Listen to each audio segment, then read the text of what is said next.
7 rectifié. Madame Brulin.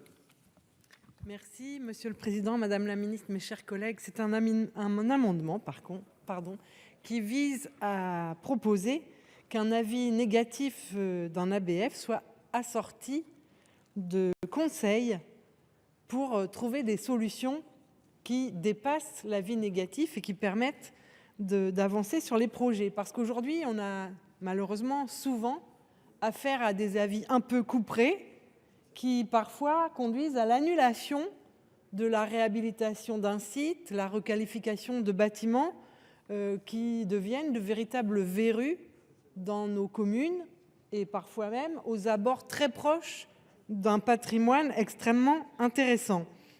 Alors j'ai bien conscience que ce rôle de conseil, qui est déjà celui des ABF, pour être mené à bien, nécessite des effectifs en nombre conséquent, et je rejoins les collègues qui ont indiqué à plusieurs reprises depuis le début de ce débat qu'il y avait besoin que les effectifs soient revus à la hausse précisément pour accompagner les collectivités dans leurs projets respectueux du patrimoine. Je dis moi aussi les architectes des bâtiments de France, mais c'est évidemment des UDAP dont il faudrait parler.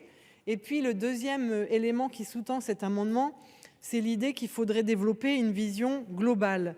Il y a des territoires, des communes en particulier, qui disposent de plusieurs éléments patrimoniaux remarquables. Sans en faire une hiérarchie qui n'aurait pas de sens, on peut comprendre qu'une commune qui dispose sur son territoire d'un théâtre gallo-romain, d'un patrimoine néo-gothique, lorsqu'elle a aussi des maisons du patrimoine textile ouvrier qui existent dans des tas d'autres communes du département, eh bien ce ne sont pas forcément ce patrimoine du textile qui doit être conservé, mais plutôt les autres éléments. Voilà le sens de cet amendement. Merci. Merci, chers collègues. Avis de la commission. Monsieur le rapporteur.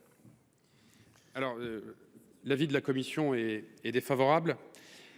Partant du point de vue que les refus, c'est-à-dire la réponse en tant que telle, votre dossier c'est non, en vérité pèse assez peu et ces décisions en général sont motivées et on a eu assez peu de remontées de ce côté-là.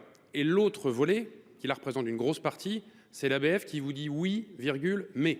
Et avec une liste de recommandations, qu'à la fin vous vivez des fois d'ailleurs comme un non. Mais en fait, quelque part, ça satisfait déjà l'amendement que vous déposez. C'est-à-dire votre projet, pourquoi pas, mais dans telle et telle condition. Donc, à mon sens, dans le fond, il est satisfait. Et sur les dossiers, les quelques dossiers qui sont marqués d'un refus, l'avis est déjà motivé. L'avis de la commission était défavorable. Je l'ai dit. Madame la ministre, je vous en prie. Même avis. Madame Brulin, vous vouliez reprendre la parole sur votre amendement? Oui, merci, Monsieur le Président. Bien sûr que les avis sont motivés, fort heureusement. L'amendement, mais je veux mettre tout le monde à l'aise, c'est un amendement d'appel et je vais le retirer. Mais c'est pour insister sur le rôle de conseil que doivent avoir les ABF et les UDAP.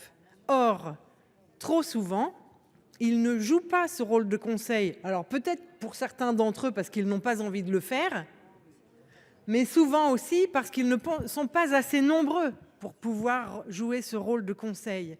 Et donc, j'entends que les choses, enfin, qu'on considère que cet amendement soit satisfait.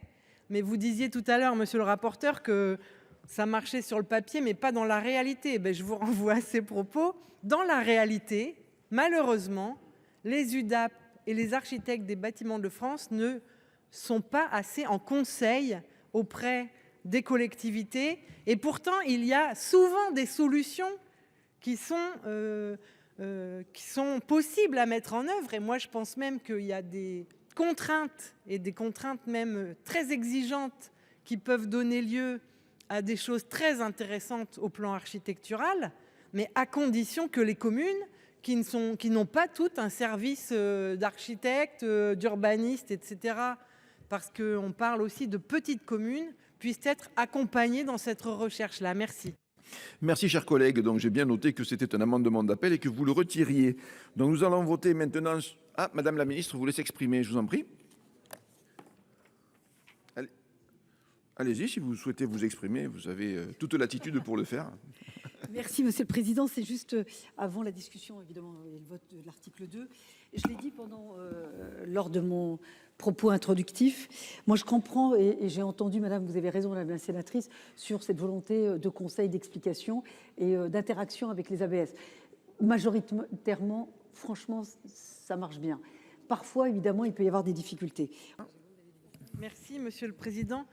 C'est un amendement qui parle, je pense, de lui-même, qui vise à inscrire dans la loi le fait que les architectes des bâtiments de France rendent des décisions qui permettent de respecter les trajectoires de zéro artificialisation nette et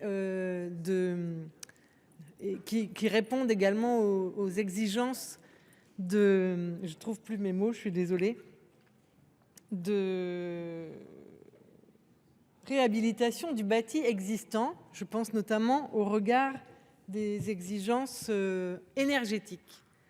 Parce que, alors je vais encore rassurer tout le monde, c'est là aussi un amendement d'appel, mais les élus locaux ont souvent le sentiment d'être confrontés à des avis et à des injonctions contradictoires, puisqu'on leur dit il ne faut plus artificialiser, un objectif qu'on partage, mais qu'on ne leur donne pas les outils pour, comme disent certains dans leur jargon, reconstruire la ville sur la ville.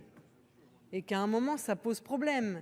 Et ce que je veux dire par cet amendement, c'est qu'il faut qu'on fasse un effort collectif et qu'on nourrisse la réflexion des architectes des bâtiments de France et des UDAP sur le fait qu'on ne peut plus, au regard de ces objectifs, concevoir la préservation du patrimoine exactement comme on l'a conservé par le passé.